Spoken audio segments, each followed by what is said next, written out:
Hey, do you love to eat bread, but maybe you were too afraid to make it? Well, here's a really easy focaccia recipe that you can make with just a few ingredients and your bare hands. In a mixing bowl, we're gonna add a tablespoon of instant dry yeast, 2 teaspoons of granulated sugar, and the sugar is optional, it's just meant to sort of speed up the yeast. Then 2 1/4 cups of warm-ish water. You want about 90 degrees, but you don't have to drive yourself crazy. Just gently give this a little mix. Then about a tablespoon of olive oil. Then just set this somewhere room temperature in your kitchen, preferably about 70 to 80 degrees Fahrenheit, for about 10 minutes. When this is ready, your yeast will foam to the top. Then add 5 cups of all-purpose flour. And a good trick to measuring flour is use something like a spoon to lift the flour up out of your bag or your container into your measuring cup. This way you're not scooping the measuring cup, compacting the flour. Next is 1 mounded tablespoon of kosher salt.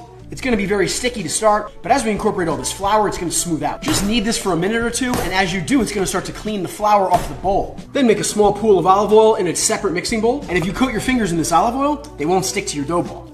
Then get all your fingers coated in the olive oil, and just sort of work this dough ball so the entire thing gets coated in the olive oil. Then cover this in plastic, and set it somewhere room temperature, about the same temperature as before, for about 45 minutes to an hour.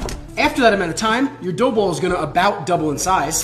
Then liberally olive oil a half sheet tray, and again, get both of your hands nice and olive oiled up and press this dough out into your sheet tray. Once you have it all pressed out into your tray, take the tips of your fingers and just punch the dough down, making sure not to go all the way through. Then I like to liberally season this with kosher salt, but this could be everything, bagel seasoning or sesame seeds. You use what you like. Then we're gonna set this somewhere room temperature once again for about 45 minutes to 1 hour. Then while our bread dough rises, if you're like me, you forgot to take butter out to come up to room temperature. So grab a box grater and you're just gonna shred the butter. This way you can make as much compound butter as you want and it will behave like room temperature butter.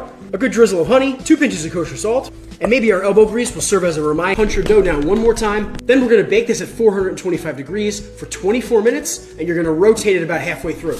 Then once this is fully baked, let this hang out on your tray for about 5 minutes before transferring it out onto a wire rack. And if you don't want a wire rack, just find something in your kitchen that will let the bottom of this bread breathe. And follow me if you're gonna have enough butter for this baby.